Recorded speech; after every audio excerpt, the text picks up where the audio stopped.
My brother's toast went up at 6:47 p.m., right in the middle of my mother's birthday dinner. He stood at the head of the table, wine glass raised, grinning the way he always did when he was about to say something he'd been rehearsing all week. "To Mom," he said, who raised 2 kids and somehow only ended up with 1 disappointment. Everyone laughed. My uncle, my aunt, my brother's girlfriend, 3 cousins I barely recognized anymore. My mother pressed her hand over her mouth like she was trying to hold back a smile that was already too wide to contain. I sat at the far end of the table with a glass of sparkling water and counted 6 seconds of laughter before it faded. Then I picked up my fork and said nothing. That was the version of me they had always known, the one who absorbed it and kept eating. The one who smiled just enough to keep the peace and never enough to mean it. My brother had been doing variations of that toast for years. Sometimes it was subtle, a comment about my apartment, a joke about my schedule, an eyebrow raise when someone asked what I did for work. Sometimes it was less subtle, like the time he told his girlfriend I had been figuring myself out since college, which was his way of saying he had no idea what I actually did, and had decided ignorance was easier than curiosity. What none of them knew, sitting around that table, cutting into my mother's birthday cake and refilling their glasses, was that I had made a decision 3 days earlier. I hadn't announced it. I hadn't argued about it. I had simply opened a calendar on my laptop, chosen a date 6 weeks out, and started working backward from there the way I always did when a project had a hard deadline. I should back up. My name is Maya Chen. I'm 29 years old. I have a 1-bedroom apartment on the 4th floor of a building in Portland that gets good light in the mornings and terrible cell service in the bathroom. I work remotely as a back-end engineer for a healthcare logistics company, which means I write code that routes medical supply orders across hospital networks and occasionally debug systems at 2 in the morning when something breaks in a way that would delay surgical equipment to a facility that cannot wait. It pays well. It is invisible work, the kind that doesn't produce anything you can hold or photograph or explain at a dinner table without watching people's eyes slide to their phones. My family ran a restaurant. My parents had opened it 22 years ago, a sit-down Chinese-American place called Jade Pavilion in a mid-sized town in Oregon, about 40 minutes from where I now lived. It had been the center of everything when I was growing up. School pickups delayed because the lunch rush ran long, birthdays celebrated in the back booth, homework done at a prep table before the dinner service started. My father passed away when I was 19, and after that, my brother stepped into a role that fit him the way a costume fits someone who has always wanted to be on stage. He became the face of the restaurant, the one who greeted regulars by name, who ran the social media pages, who gave the impression to everyone outside the family that Jade Pavilion was his inheritance and his project. What my brother did not do was handle the paperwork. My father had been sick for 2 years before he died, and during that time, the restaurant's finances had quietly come apart at the seams. There was an SBA loan with a personal guarantee, a commercial lease with a 5-year renewal clause, a merchant account tied to a credit line, and a payroll setup that had been held together with manual workarounds because the original accountant retired, and nobody replaced him properly. After my father died, my mother was in no condition to sort through it. My brother looked at the folders and said he'd get to it. He said that for 8 months. I was the one who got to it. I was 20 years old. I stayed up 3 nights in a row going through documents my father had kept in a filing cabinet in the restaurant office. I called the bank. I called the SBA field office. I called the commercial landlord's property management company. I reorganized the accounts, updated the personal guarantee to include my own name alongside my mother's, and worked out a payment structure that kept the business from defaulting on the loan, while my brother was busy telling regulars the family was doing fine. Over the next 9 years, I quietly became the infrastructure behind a business my brother introduced himself as running. I handled the annual loan compliance reports. I managed the merchant services contract. I kept the commercial liability policy current. I tracked the lease renewal deadlines. None of this required me to be there in person, because none of it required anything except a computer and the kind of attention to detail that my brother had never been accused of possessing. My mother knew some of it. She thanked me sometimes in the way people thank someone for doing something they don't fully understand, appreciatively but abstractly, like thanking a mechanic by saying thank you for doing the car thing. My brother knew none of it, because he had never asked, and I had never offered, because offering would have required a conversation about why the task had fallen to me in the first place, and that conversation would have required my brother to admit that he had looked at a problem and walked away from it, and my brother did not do that. So, I stayed quiet. I did the work. And every time he made a joke at a family dinner about my strange hours, or my apartment, or my lack of a real career, I noted it the same way I noted a bug in a production codebase. With precision and without urgency. Because the fix was already in progress. Here is what happened 3 days before my mother's birthday dinner. My brother had been dating someone new for about 4 months. A woman named Jess, who was warm and genuine, and unfortunately very active on Instagram. She had gotten into the habit of posting about the restaurant, which my brother encouraged because it drove traffic. That week, she had posted a reel that included a sit-down conversation with my brother, in which he talked about building the restaurant from the ground up after losing his dad. He talked about the hard years, the paperwork, the long nights, the decisions he had made to keep Jade Pavilion alive. I watched the whole thing twice. Then I opened the loan compliance file I had submitted 4 months earlier, looked at my own name in the guarantor field, and felt something I had felt before but never acted on. A kind of cold, final clarity. Not anger exactly. More like the moment you realize a process has been running in the background for so long it's become structural, and the only way to end it is a clean shutdown. I called my financial advisor that afternoon. Then I called the bank. Then I spent 2 days making a list of every account, every document, every policy, and every contract that had my name or my access credentials attached to it.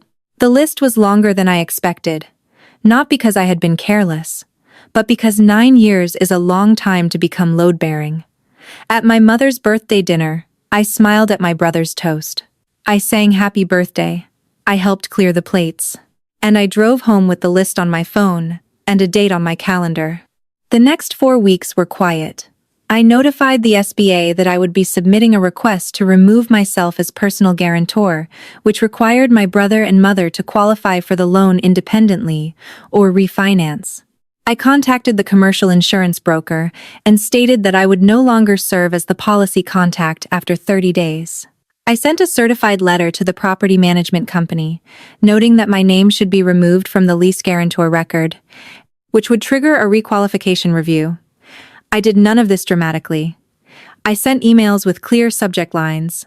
I made phone calls and took notes. I was methodical the way I was always methodical, which was the part of me my family had somehow managed to observe for decades, without once considering what it might be capable of. I also did one other thing. I called a friend who did family law and asked her to review the original estate documents from when my father died. I had never looked at them carefully, because in the weeks after his death, I had been focused on the immediate financial problems, and had assumed everything else was straightforward. It was not entirely straightforward. There was a small commercial property adjacent to the restaurant, a narrow lot my father had purchased years earlier with the intention of expanding, that had been left in a way that required clearer title resolution than anyone had bothered to pursue. My name was in the relevant documents, not as owner, but as the person my father had designated to manage the property until a decision was made by the family. My friend told me this was worth formalizing. I agreed. I did not tell my brother any of this. I did not tell my mother. I didn't tell my aunt or my uncle or any of the cousins who had laughed at that birthday dinner. I went to work every morning, answered my emails, fixed a critical routing error that had been misdelivering temperature-sensitive supply orders to 3 hospitals in Montana, and waited for the letters to arrive. The first one reached my brother on a Tuesday. I know because he called me at 10:22 inches the morning, and he didn't open with hello. "What did you do?" he said. I was on my second cup of coffee and had just finished reviewing a pull request. I said, "Good morning. Don't do that. There's a letter here from the bank. It says you're requesting removal from the loan guarantee." "Are you serious right now?" "Yes," I said. He exhaled the way people do when they are deciding between 2 versions of a conversation and choosing the wrong one. "You can't just do that. That loan has Mom's name on it." It has both our names on it, I said. I'm removing mine. Mom and you will need to requalify or refinance. With what? Do you know what interest rates are right now? I did know what interest rates were. I had been tracking them for the past 2 years as part of my annual compliance review. I said nothing. Why are you doing this? He said. I thought about the Instagram reel. I thought about the birthday toast. I thought about 9 years of loan compliance documents submitted under my name for a business my brother told strangers he had built from the ground up. I said, I'm simplifying my financial exposure. He said several things after that. Some of them were angry, some were confused, and one was a version of something I had heard before in different words, which was that I was being selfish for stepping back from something I had never been given credit for being part of. I let him finish. Then I told him I had 30 days to complete the transition, and that if he had questions about the loan requalification process, the bank's small business team was available by appointment. He called back twice that afternoon. I didn't answer. My mother called that evening. Her voice had that texture it got when she was genuinely frightened, soft and slightly collapsed, like a paper bag getting damp. She said my brother had told her something was wrong with the restaurant paperwork, and she didn't understand what was happening.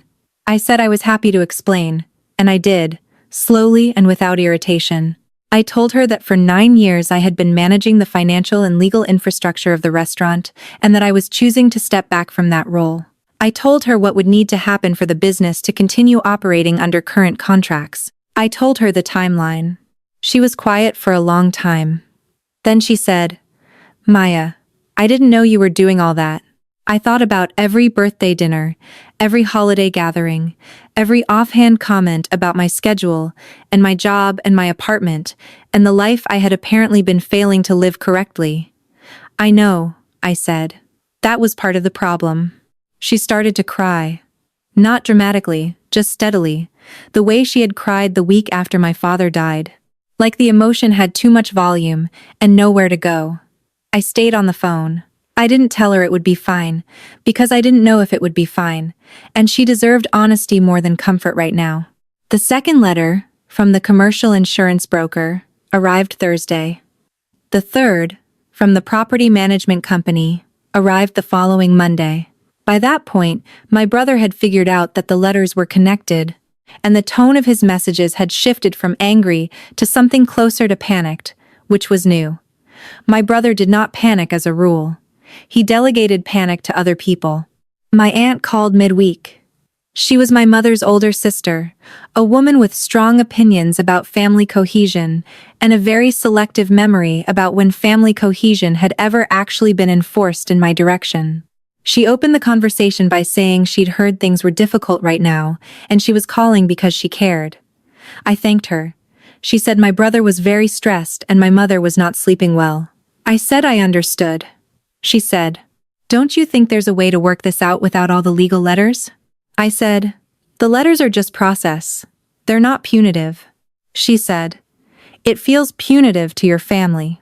I said, The restaurant has been operating with my name on its financial guarantees for 9 years. My brother gave an interview recently where he described building it himself. I think what feels punitive is actually just the gap between the story and the paperwork. She was quiet. Then she said, He didn't mean anything by that. There it was. The sentence I had been waiting for without knowing I was waiting for it. He didn't mean anything by that. The family discount for erasure. The explanation that made 9 years of invisible labor into something too small to mention. I know he didn't mean anything, I said. That's exactly the problem. I ended the call and sat in my kitchen for a while, watching the coffee go cold. Outside, the early October rain had started, the kind that comes to Portland in slow, thorough waves, and doesn't apologize for anything. My friend had finished her review of the property documents. She confirmed that the adjacent lot, the one my father had purchased and never resolved, was mine to manage, and potentially mine to acquire, through a formal process that the estate had technically left open. She walked me through the options. I chose the one that would require the restaurant to either negotiate a proper lease for the shared access driveway they had been using informally for 20 years, or demonstrate independent legal right to that access, which they could not do without my cooperation. I want to be clear, that I was not trying to destroy the restaurant. I had eaten my first birthday cake in that building. My father had taught me to count change at that register. There were things inside those walls that I did not have clean words for yet and maybe never would. But there is a difference between love for a place and willingness to be the invisible architecture underneath a story someone else is telling about it. I had confused those two things for a long time. I agreed to one meeting. My mother asked, and I could not tell her no, not for everything, just for that. We met at the restaurant on a Sunday, before it opened, in the back dining room, where the family had always had the real conversations, the ones that didn't happen in front of customers. My brother was already there when I arrived. He was sitting with his arms crossed and his jaw tight, and he had the expression he'd been wearing since he was 16 when something wasn't going his way. That look of a person who has confused being owed something with being right. My mother sat across from him, hands folded, eyes tired. My aunt had shown up without being invited, which I had expected. I sat down, opened my laptop, and pulled up the document folder. "I'm not here to argue," I said. "I'm here to show you what's been happening and talk about what comes next." My brother said, "What comes next is you stop this." I turned the laptop so they could see the screen. I had organized everything into a simple presentation, not because I wanted to perform it, but because numbers and dates don't need interpretation the way words do. The loan compliance submissions, 9 years of them, all filed under my name.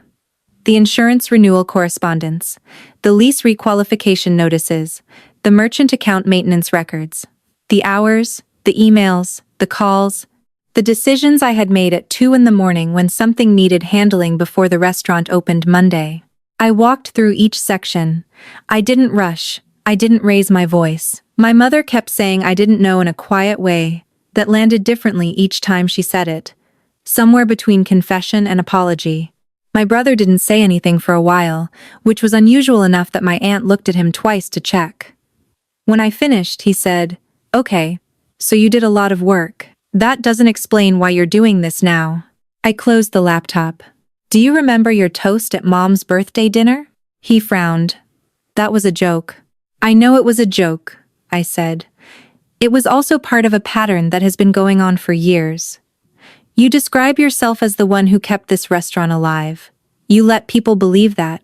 And meanwhile, the documents that actually kept this restaurant alive have my name on them." He looked away. "I didn't know all that stuff existed." "You didn't ask," I said. "For 9 years, you didn't ask." The silence that followed was different from the silences earlier in the conversation. Less defensive, more structural, like the air had shifted to make room for something that had been waiting a long time to be said. My mother reached across the table and touched my hand. "Maya," she said, "I'm sorry. I didn't see it." I looked at her. I thought about every time I had driven 40 minutes to handle something at the restaurant without being asked how I was doing or how work was going or whether I was tired. "I know," I said. "You didn't know to look." My brother was quiet for a long time. When he finally spoke, his voice was different, lower, with the bluster gone out of it the way air goes out of something when you finally press the right place. "What do you want?" he said. Not, "How do I fix this?" Not, "What did I cost you?" Just the practical bottom line, which was honest in its way, and I had prepared for it. "I want the business to be restructured correctly," I said. "I want you to requalify for the loan with your own financials or refinance it. I want the insurance and lease to reflect who is actually responsible for this business. And I want a formal agreement on the property access situation so that everything is documented properly instead of assumed. And if we can't qualify for the loan on our own," my brother said, "then you'll need to find a different path forward, a partner, an investor, a smaller operation. I can give you time to figure it out. I'm not trying to close the restaurant. You could have just talked to me," he said, "before all the letters." I looked at him for a moment. "I've been talking to you for 9 years, I said. "The difference is now, there's paperwork."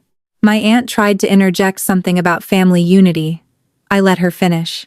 Then I said that family unity was something I was genuinely interested in, on the other side of a process that treated me like a person instead of a utility. She didn't have an answer for that. I left before anyone could turn the meeting into a negotiation about whether my feelings were proportionate. Outside, the morning was cool and bland, the kind of October day Portland occasionally produces, like an apology for all the rain. I sat in my car for a few minutes with the engine off, watching leaves move on the sidewalk. I had not cried in there. Not because I didn't feel anything, but because what I felt wasn't sadness exactly. It was something more like the sensation of setting down weight you had been carrying so long you'd stopped feeling it as weight and started feeling it as posture. The calls came in waves over the next 2 weeks. My brother alternating between problem-solving mode and blame mode, sometimes within the same message. My mother calling every few days with updates I hadn't asked for and apologies that were getting more specific each time, which I took as a sign she was actually processing something. My aunt eventually went quiet, which was its own kind of answer. My brother worked with the bank. It took 3 weeks, and a frank conversation with a loan officer who confirmed, without knowing the history, that the personal guarantee had been structured in a way that was unusually dependent on a co-guarantor who had no ownership stake in the business. My brother asked me, through a text that had clearly been rewritten several times, whether I would be willing to speak to the bank to explain the transition context.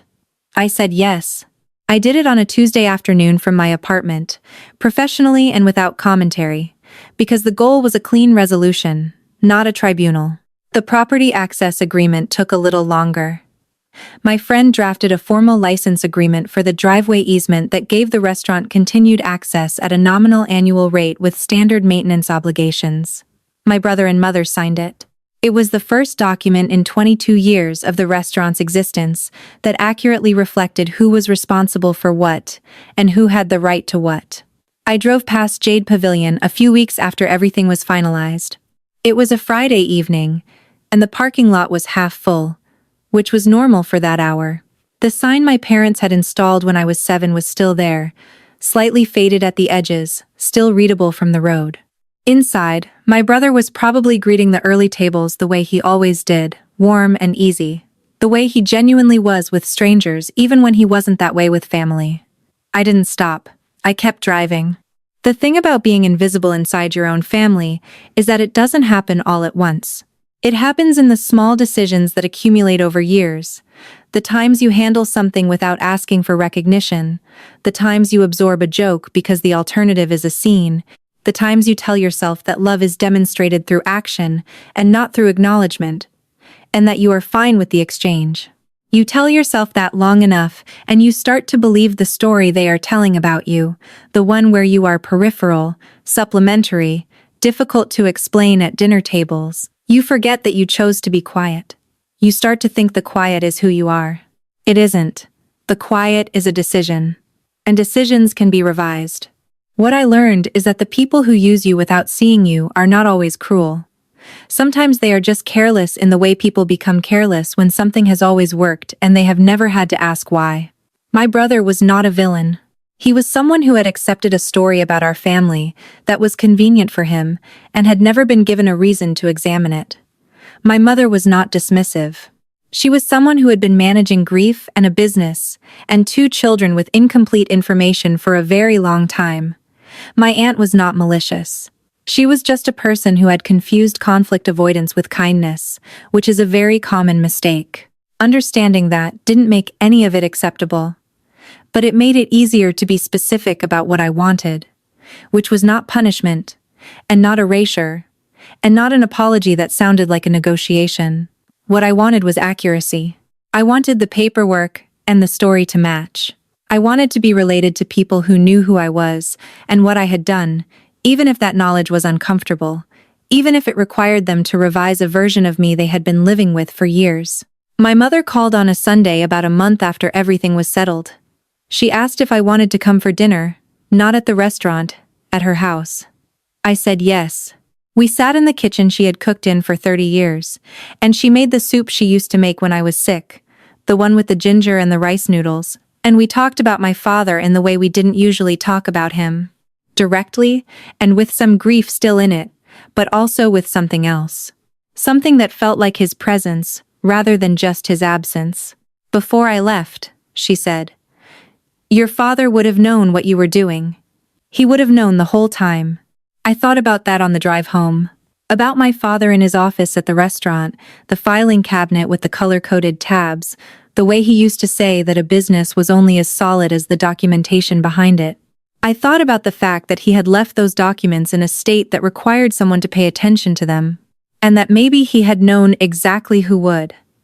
My brother texted me the following week. It was short and didn't have any of the performance quality his messages usually had. He said he'd gone back and looked at all the compliance filings, and he hadn't realized the scope of what I'd been managing. He said he didn't know how to do what I had been doing. He said he was trying to learn. I read it twice. Then I wrote back and said that the bank's small business team had good resources and that I was willing to answer questions as long as they came with the understanding that this was now his job, not mine. He said okay. That was the whole conversation. It was enough. There's a version of this story where I come out of it feeling triumphant, where the justice of it all lands clean and satisfying like the last line of a proof. That's not quite what it felt like. What it felt like was more complicated and more honest, like finally agreeing to tell the truth in a room where the truth had always been present but never acknowledged. There was relief in it. There was grief in it. There was the particular loneliness of having been right about something for so long that being right about it didn't feel like winning. But there was also this, which I think about now when the workday ends and I close my laptop and look out at the city doing its evening things below my window. There was the feeling of being legible, of taking up the right amount of space, of being someone whose name on a document meant something, not because of what it secured, but because it was mine, and I had put it there by choice, and I could remove it by choice, and neither decision had anything to do with how small or large the people around me needed me to be. Some people will tell you that family is unconditional. What they usually mean is that they want access to you to be unconditional, that they want the version of you that stays available and manageable and quiet to be permanent. They will call your limits betrayal. They will call your accounting cruelty. They will say you are choosing paperwork over people, as if the paperwork were not the precise record of how you showed up for those people, year after year, without once being asked. You are not betraying anyone by being accurate. You are not being cruel by being specific. And you are not required to keep being the beam that holds up a floor for people who have been kicking it for years. I still drive past Jade Pavilion sometimes. The parking lot is usually busy on weekends. The sign could use a new coat of paint, but the letters are still clear. Inside, if you go on a Friday night and get there early, my brother will probably seat you himself. He's good at that part. He always was. I don't go in, but I don't not go in out of bitterness either. I don't go in because I'm somewhere else now, a different story, one I'm writing myself, and it has exactly as many characters in it as I choose.